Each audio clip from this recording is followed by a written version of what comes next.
Boa tarde, pessoal. Vamos lá para mais uma aulinha de clima. Voltei, né, para falar sobre o clima com vocês, tá? Hoje nós vamos conversar sobre alguns fenômenos globais, na verdade, fenômenos climáticos, né? Fenômenos atmosféricos. E na próxima aula a gente vai falar sobre os fenômenos globais, tá?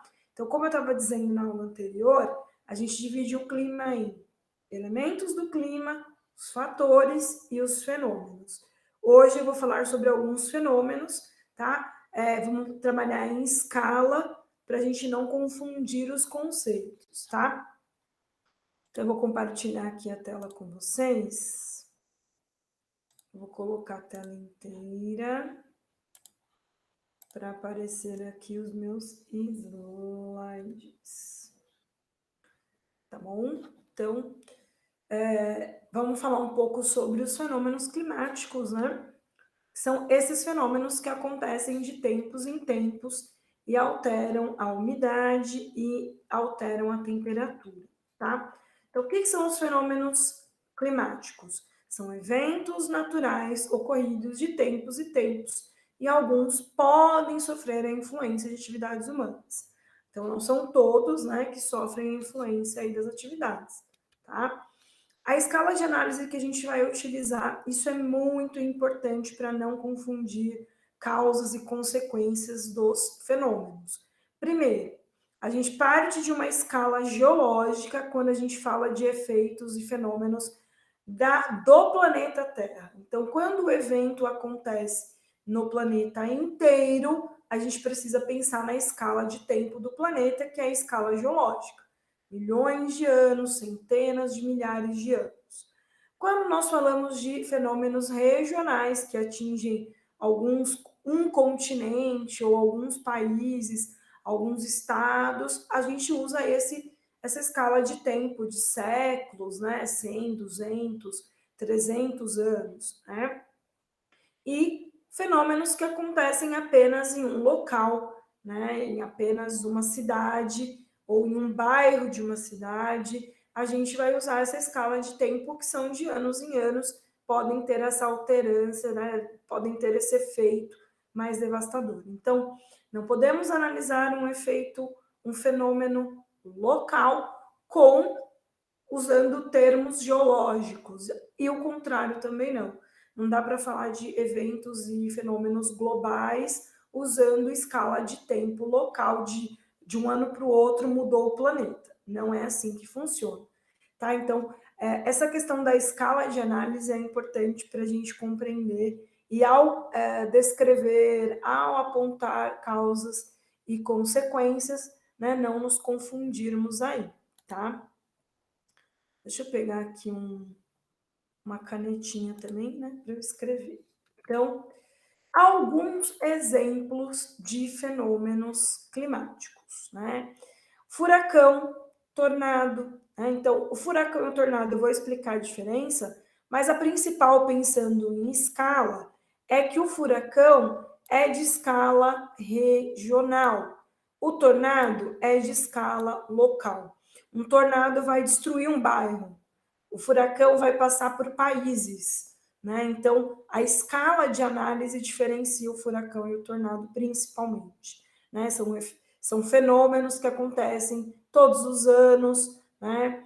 Mais ou menos, dependendo, né, de alguns outros fatores, mas acontecem todos os anos aí. O El Ninho e a Laninha são de escala regional, atingem países aí diferentemente, né? O El Ninho e a Laninha, que são aquecimento ou resfriamento do Oceano Pacífico, que vai alterar aí alguns países, então ele é de escala regional. A inversão térmica, né? Então, ao ter alternância aí por conta do verão e do inverno, algumas cidades, alguns estados podem apresentar inversão térmica. A inversão térmica em si, ela é natural, o efeito não geraria nenhum problema caso não houvesse poluição. Tá? Então, ele pode ser um efeito global, porque todos os países, tendo diferença de verão e inverno, vão ter inversão térmica, porém, os efeitos desse fenômeno são de escala local, tá? Eu vou pegar aqui pelo efeito, é uma escala local, porque só as cidades com poluição é que vão ter os problemas da inversão térmica. Chuva ácida, a mesma coisa. Ilha de calor, a mesma coisa. O efeito estufa e o aquecimento global já são efeitos de caráter global, né, que atingem aí o mundo inteiro, tá? Bom, então vamos começar por essa incógnita aqui, né? Ciclone e tornado, furacão, tudo a mesma coisa, tem diferença, o que é isso, tá? Ciclone, gente, falou ciclone, é qualquer movimento circular aí, esses ventos circulares que vão acontecendo por conta da rotação da Terra, tá? Então, áreas de baixa pressão. Para entender furacão, tornado, ciclone, a gente precisa entender sobre pressão, tá? E aí, qual que é a ideia da pressão? Acúmulo de gases ou não. Quando tem acúmulo de gases, são áreas de alta pressão. Quando não tem acúmulo, é baixa pressão.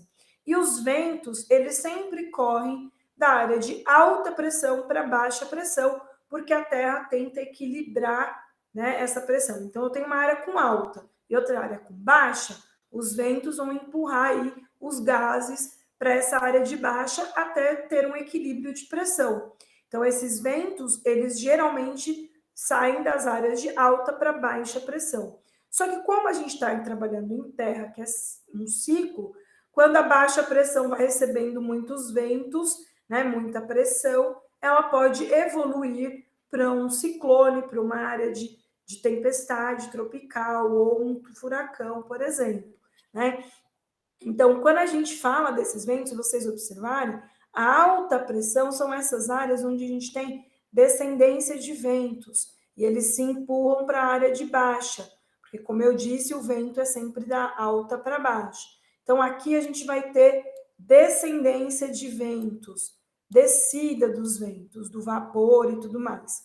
Na área de baixo, os ventos vão vir para cá e vão empurrar para as áreas mais altas da atmosfera.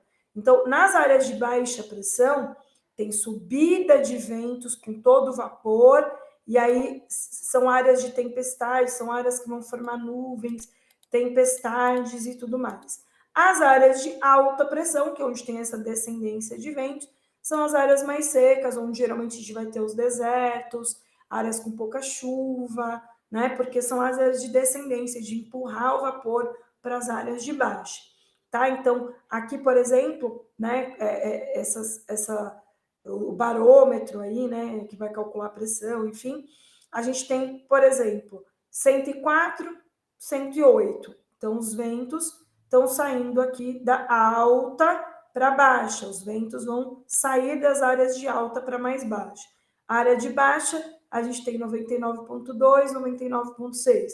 Então, do mais alto para o mais baixo sempre, tá? Então, só para a gente ter uma noção, primeiro, o que é esse ciclone?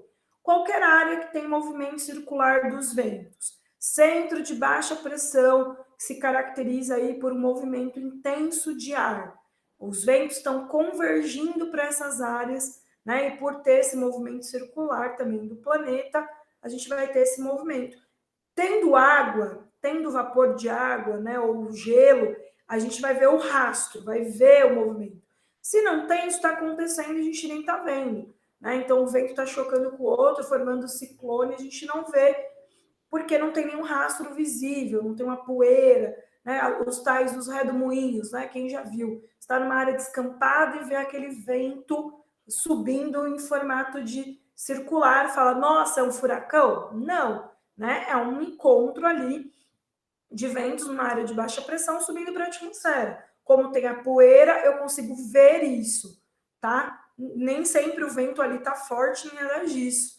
Então, sempre importante colocar isso. Agora, o tornado, né?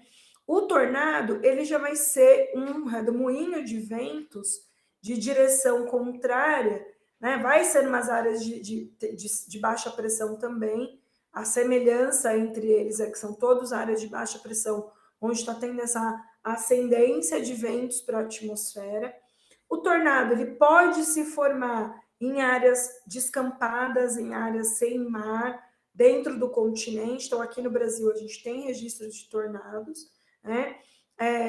Vai estar vindo esses ventos com pressões diferentes, e eles vão subir para a atmosfera carregando o que tiver embaixo, né? Eles vão evoluindo aí. Então, redemoinho atmosférico, caracterizado por uma espiral, forma de funil de vento que gira em torno de um centro de baixa pressão. Tá? Então, aqui quando a gente fala de tornado, eles vão se formar no continente, né? E é uma escala local, é algo visível em um bairro, em uma área muito específica. O furacão, ele já é uma tempestade maior, é uma baixa no oceano. Então, como o oceano ele tem muito vapor, muita água evaporando, imagina você ter esses ventos subindo da baixa pressão com ali liberando toda a água, todo o vapor possível. Então, vai dar uma energia para essa ascendência, né, para essa subida de gases e de ventos muito maior, que vai formar essa tempestade gigante que é o furacão. Né? Então, a definição lá do Brasil Escola é que é uma tempestade tropical que corresponde a um sistema de baixa pressão. Oceano, principalmente, a gente vai ter essa formação.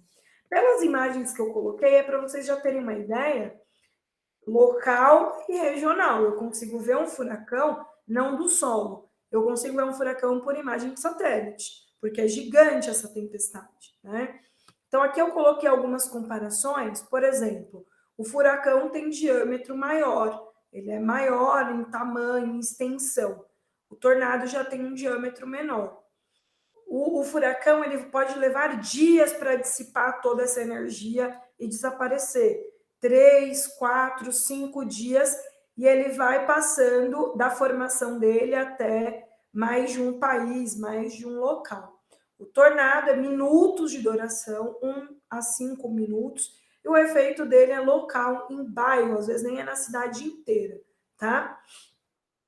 O furacão, ele vai ser calculado, o furacão e o tornado são classificados de acordo com a velocidade dos ventos, né? O furacão, ele tem ventos menos intensos do que o tornado, né? Então, aqui tem uma escala do furacão, a escala 1, que seria de 119 a 153 quilômetros por hora, enquanto um F5 do furacão chegaria aí a mais de 249 km por hora, tá? Um furacão tem como ter aviso. Isso eu não escrevi aqui, mas é uma diferença também. Tem sistemas aí de acompanhamento de tempestades que quando eles percebem que o vento está aumentando, que está formando o movimento circular e dá para ver lá de satélite, a gente tem um satélite que é o GOES, que é exatamente para analisar a evolução dos furacões. Ele tira uma foto do mesmo local a cada 30 minutos. Então, de 30 em 30 minutos, você consegue acompanhar para onde está indo essa tempestade, esse furacão. Então, eles conseguem prever, olha, daqui 2 dias vai chegar o furacão Andrew, daqui 5 dias, ou 5 dias não, mas daqui 1 hora, né? Então, eles conseguem ir calculando, né, de 30 em 30 minutos vendo a imagem e calculando quando que esse furacão pode chegar numa determinada cidade, tá? E aí tomar as devidas providências. As pessoas que moram no litoral sair das suas casas, ir para um local seguro, mais seco, né? O furacão dá para ter previsão, dá para ter medidas protetivas, né? Dá para escapar, vamos dizer assim. O tornado já não. O tornado não dá para prever. Tanto é que lá nos Estados Unidos, principalmente, tem os caçadores de tornado, de tempestade, que tentam criar sistemas de previsão de tornado. Dá para ver que tem uma tempestade ali, pode gerar um tornado, principalmente se for rota dos tornados, né? Porque são áreas que propícias para terem tornados, mas não dá para efetivamente fazer as pessoas escaparem, né? Porque é coisa de formou 1, 2, 3, 4, 5 minutos, acabou. Tá? Se for também um vento leve, um F0, né, que é um tornado também vai ser calculado assim, ele vai até 120 km por hora. Mas um F5, que é um tornado grave, né, forte, ele chega até 510 km por hora, essa ventania. Então, ele tira edifícios, são arrasados, carro lançado, ferro retorcido, é uma situação bem complicada, né? Então, quando a gente fala aí desses tornados, a gente tem essa escala também por velocidade de vento, mas não dá para prever e é muito mais destrutiva, muito mais intenso, tá? Os furacões têm uma lista que a Organização Mundial aí das Ciências Atmosféricas lança todo ano. Então, o primeiro furacão formado vai ter a letra A. Então, furacão Ana, furacão Andrew, furacão algum nome com A. Depois, o segundo vai ser D, C, D, e assim vai até chegar, né, nos furacões aí do final do período de furacão, que vai chegar a letra V, enfim.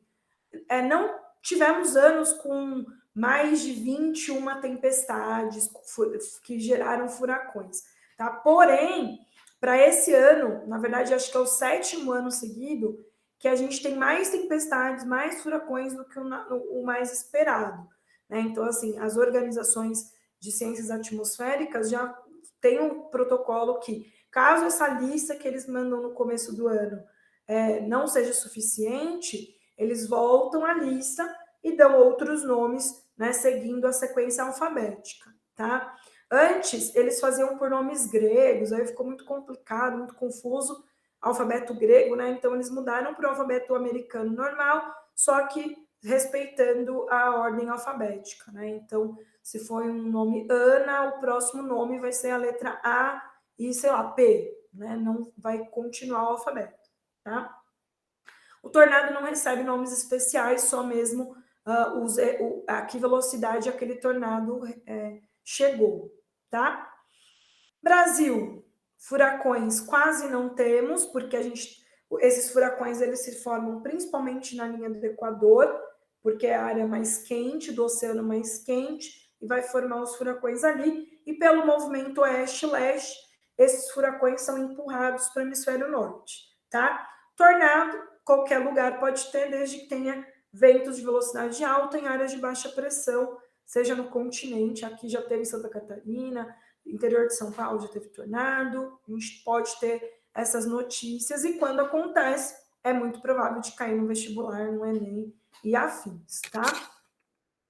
É isso, assim, vou fazer um resumão. Depois, se vocês tiverem dúvidas, perguntas, vão colocando aí, e no plantão, né, a gente vai tirando com o Giovanni, enfim, quem for o professor, qualquer coisa manda aí que eu vou respondendo nas próximas aulas, tá?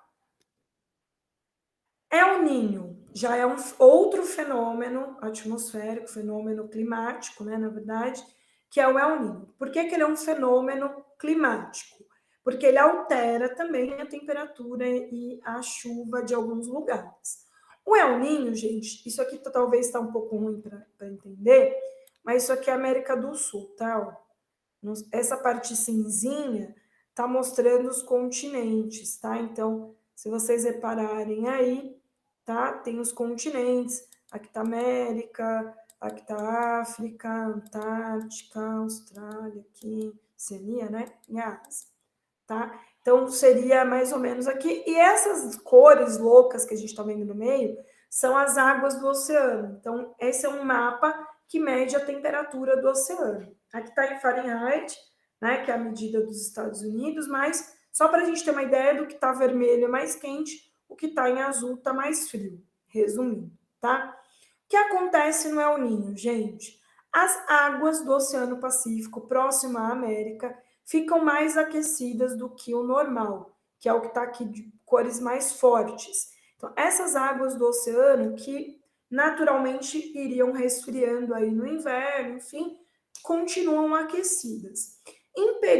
Hipóteses de causas. Por que eu coloquei hipóteses? Porque não existe uma resposta fechada entre os cientistas das causas do El Niño. A causa pode ser explosões solares, a causa pode ser a maior atividade vulcânica, a causa pode ser infinitas. Então, não tem ainda uma definição fechada das causas do El Niño. Por que a gente estuda ele, então? Porque a gente percebe os efeitos, tá? E quais são as consequências do El Niño que fazem ele ser estudado? El Niño, aquecimento das águas do Pacífico, tá? Então, quem percebeu esse fenômeno primeiro foram os peruanos, pescadores aqui, que precisam de águas frias para ter as suas pescas, e não veio a água fria, o oceano ficou mais aquecido do que o normal, lá na década de 90, acho que foi 98 mais ou menos que eles perceberam, foram pesquisar e realmente, medindo a temperatura do oceano, perceberam que estava mais quente do que normalmente ficaria naquele período do ano, mais ou menos dezembro, né? Que já ia começando aí a alterar. Época de Natal, e os peruanos denominaram El Ninho pelo menino Jesus, que é o que a gente comemora no Natal, o nascimento de Jesus. Desculpa, é isso, gente. Tá? Então, esse fenômeno ficou chamado de El Ninho, o menino, por conta do Natal, que foi o período de análise, de percepção dos pescadores religiosos, né? Natal, nascimento do menino Jesus, fenômeno do El Ninho, tá? O que esse aquecimento traz de consequência? Aqui na América, principalmente, o El Ninho vai ter um aumento aí das temperaturas, esse oceano mais aquecido, tem aí um aumento das médias de temperatura nos litorais e mais chuva do que normalmente teria nessas áreas. El Ninho aqui no Sudeste, a gente tem mais chuvas, mais enchentes, alagamentos e tudo mais, tá? Para essa área do Peru, dos pescadores aqui, vai ter uma diminuição dos peixes de águas frias que normalmente eles pescam, porque como a água ficou mais aquecida, esses peixes não vão migrar. E lá no Sudeste, aqui, né, na Oceania, aqui na Indonésia, que essas águas quentes eram para vir para cá, eram para se deslocar e não deslocaram. Então, eles vão ter redução de chuva, porque o oceano está mais frio. Né? Então, não vai evaporar e não vai chover. Tá? Então, o fenômeno do El Niño, ele acontece regionalmente nessas áreas do Oceano Pacífico que vão ter o seu regime de chuvas principalmente alterado. Tá? A laninha é o contrário. Então, o menino, a menina. A laninha seriam os períodos mais esperados mesmo que acontecesse, que a água mais aquecida ir para a área da Indonésia ali e as águas mais frias ficarem aqui perto da América. Então, esse seria o período mais normal, teoricamente normal, né? Que seria o resfriamento dessas águas. Então, se resfriou, os peixes vão migrar, vai aumentar ali para os pescadores, porém, vai ter uma redução aqui das chuvas na América, né? E aumento das chuvas lá no sudeste da Ásia e na Oceania, porque lá as águas aquecidas vão chegar mais, então vai chover mais, tá? Então, o que esse fenômeno altera? Principalmente o ritmo de chuvas aqui da América e de alguns países do Sudeste e da Oceania. Por que isso acontece? Existem hipóteses de causa, mas não sabemos ainda oficialmente, né, o que gera essa alternância. El Niño e Laninha se alternam quando estamos em período de El Niño, quando estamos em período de Laninha. Então, vira e mexe aparece, tá tendo mais seca, as represas estão mais secas, foi a pior seca do Nordeste, porque estamos em período de El Niño, porque estamos em período de Laninha. Tá? Então, a cada 7 anos, mais ou menos, vai ter alternância, mas pode ter a cada 2 anos, não tem um ritmo certo, não dá para prever também, porque a gente não sabe a causa. O que a gente sabe entrou laninha, fica ali 2, 3, 4, 5, até 7 anos, aí vem o El Niño e fica 2, 3, 5, até 7 anos aí de período de El Niño, tá? Então, a gente vai tendo essas alternâncias de aquecimento e resfriamento das águas do Pacífico, tá? Outro fenômeno aqui, a inversão térmica. Então, a inversão térmica é um fenômeno ok, né? Então, o que acontece? Período de verão, período fluxo normal. Então, o que é isso? Verão, eu tenho radiação solar, aquece, tem bastante tempo, bastante radiação, aquece bem a superfície, os gases mais gelados, os ares mais frios estão mais altos, né? Quanto maior a altitude, menos tempo para a radiação aquecer, então a gente fica com ar mais quente aqui, o ar mais frio. Qual que é a tendência? Ar quente sobe, ar frio desce e vai rolando aquela convecção que vai evaporar, vai chover, né? Vai circular o vento, vai circular os gases aqui. Maravilha. Na inversão térmica, a gente tem um inverno nesse momento.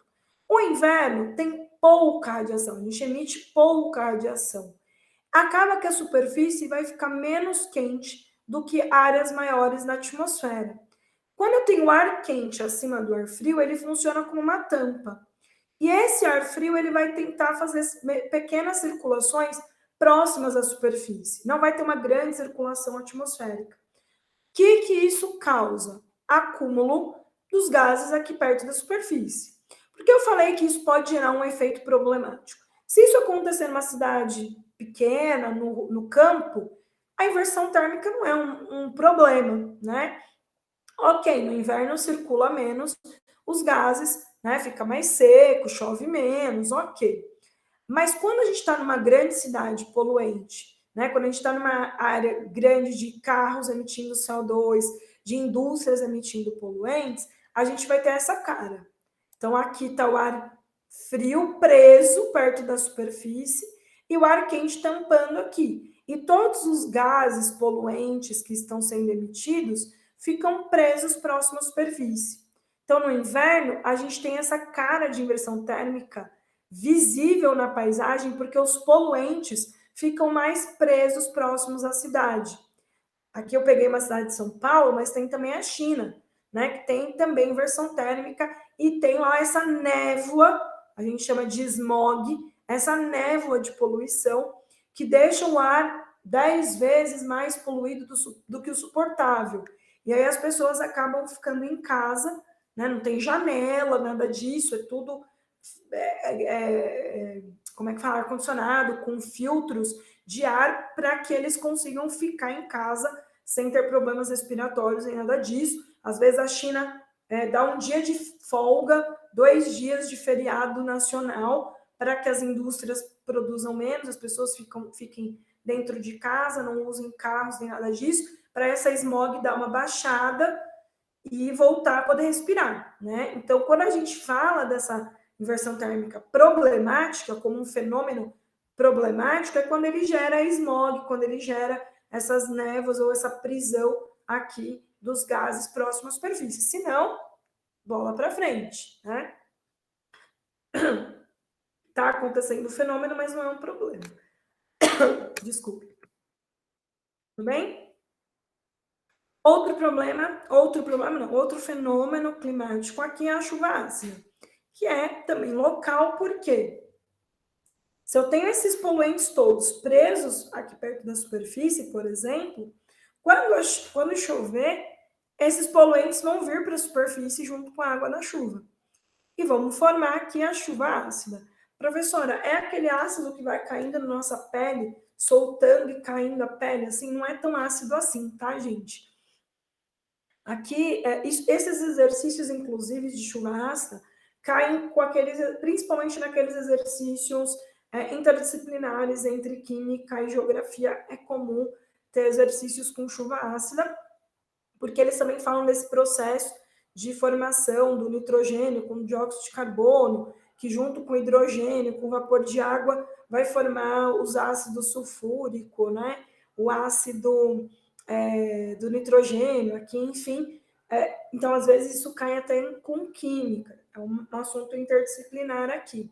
Bom, não é um ácido tão ácido assim que vai dissolver a pele, mas ele gera algumas consequências para as cidades, porque a chuva ácida vai acontecer só em cidades? Não, se eu tenho uma área de vulcanismo, os vulcões liberando toda aquela fumaça de enxofre, também de carbono e tudo mais, eu posso, depois de uma erupção de vulcão, ter uma chuva ácida. A chuva ácida não é um efeito humano, tá? Na verdade, ela acontece também em eventos naturais. Porém, as cidades geram poluentes diariamente que vão ter um efeito local para aquela cidade, às vezes muito mais frequente do que um vulcão, né?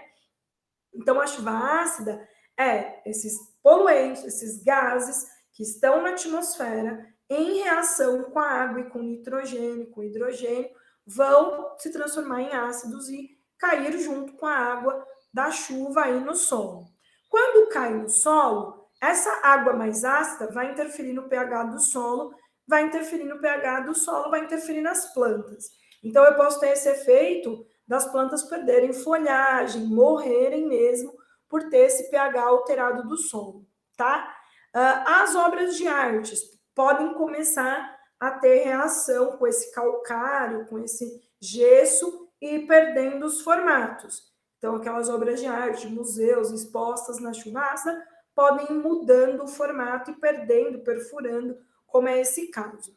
E mudando o pH dos lagos, dos rios, os peixes também vão morrer porque eles não conseguem sobreviver nessas áreas, né, mais ácidas, tá? No nosso caso, o ser humano andando nessa rua, se a gente beber essa água, pode ser que nos cause aí uma disenteria, né, algum problema de desidratação, porque a gente está ingerindo uma água mais ácida, mas não vai gerar a morte, tá?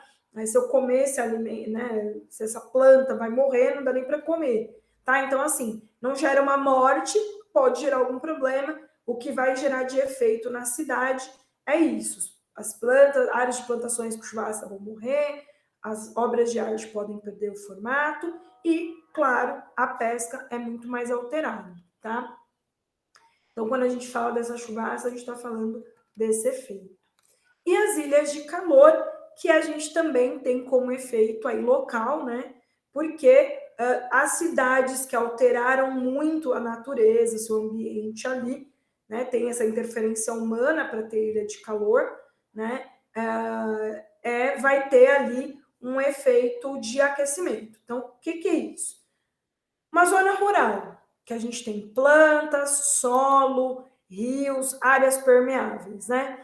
Quando vem a radiação solar, a gente tem um albedo diferente. Então, lá na física, a gente aprende albedo, que é esse índice aí de reflexão, absorção de energia dos materiais, né? A grama, as plantas, o solo vão ter um albedo menor, né? Então, eles vão absorver bastante a energia, refletir boa parte de volta para a natureza. Então, essa reflexão maior acaba não aquecendo tanto aquela área. Uma cidade que eu coloquei asfalto, concreto, né, não tem áreas vegetadas, não tem rio, tá tudo muito modificado, eu modifiquei o albedo e asfalto, concreto, absorve mais a energia do que reflete. O que acaba gerando isso? Como eu absorvo mais a energia, e não devolve tanto essa energia para o espaço, acaba tendo um aquecimento maior ali dessa cidade do que um entorno de um bairro mais vegetado, de uma área rural. Então, se eu pegar o centro de São Paulo e comparar com um bairro como Parelheiros, além da questão do relevo, tem a questão dos albedos diferentes, da vegetação, né, e das áreas de concreto. Tem gente que fala assim, professora, então vamos pintar o asfalto de branco que vai resolver? Não, porque o material asfalto absorve muita energia, não é a cor do asfalto que vai alterar isso, tá?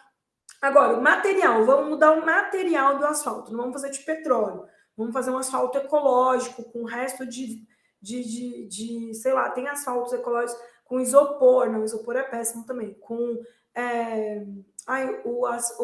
tem uns bloquinhos ecológicos, que eu não sei se é de papelão, eles estão fazendo uns blocos ecológicos aí que não é petróleo, então ele tem um albedo que vai absorver menos. Ok, isso vai fazer diferença. Ao invés de fazer prédios de todo concreto, vamos fazer partes mais espelhadas para refletir mais a energia e não absorver tanto. Ok? Tá? Então, centros de cidades muito povoadas, muito modificadas, acabam tendo temperaturas maiores por essa absorção maior da energia, né? Então, a gente pode ter graus a mais de temperatura sem relacionar o relevo nem nada disso, por conta dessa mudança dos materiais ali e a absorção da energia solar, tá? Ilha de calor acontece principalmente pela mudança humana, né? Pela alternância aí, pela retirada dos efeitos mais naturais e colocados os antrópicos, tá? Então, esse seria, sim, um fenômeno climático, aumento de temperatura, mas gerado por essa mudança das grandes cidades, tá? Grandes cidades, tá, gente? Não é toda cidade que vai ser uma ilha de calor. Tem que ter muita modificação aí de concreto e prédio e não nada muito verde para gerar uma ilha de calor, tá? Bom, por hoje aqui eu vou parar nesses fenômenos, tá? Na próxima aula eu vou falar dos fenômenos globais, que é o efeito estufa e o aquecimento global, porque eles exigem um pouco mais de tempo, tá? Então, para não ficar uma aula tão imensa assim, né? Eu vou deixar o assunto referente. Deixa eu fechar aqui. Deixa eu voltar aqui para vocês. Eu vou deixar esse assunto mais aí referente aos efeitos globais, né, aos fenômenos globais, porque eles geram mais discussões, né? Eu já dou uma dica para vocês, uma atividade.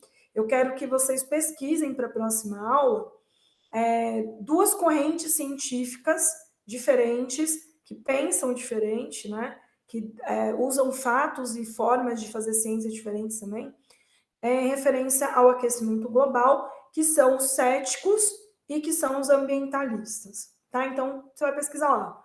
Argumentos dos céticos em relação ao aquecimento global.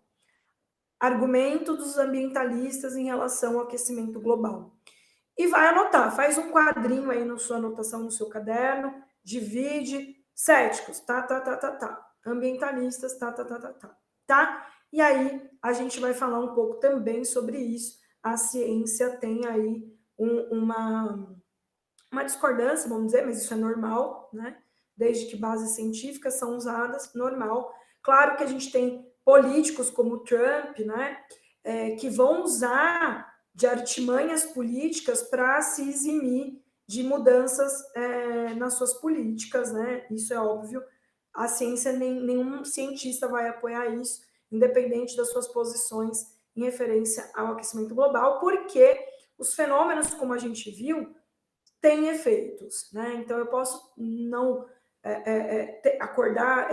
discordar ou concordar, mas o problema ambiental que está diretamente a mim está acontecendo, né? Então, uma referência que a gente sempre fica falando quando a gente fala de questões ambientais mas as gerações futuras vão sofrer. Gente, que geração futura? A gente tem que preocupar com a gente agora.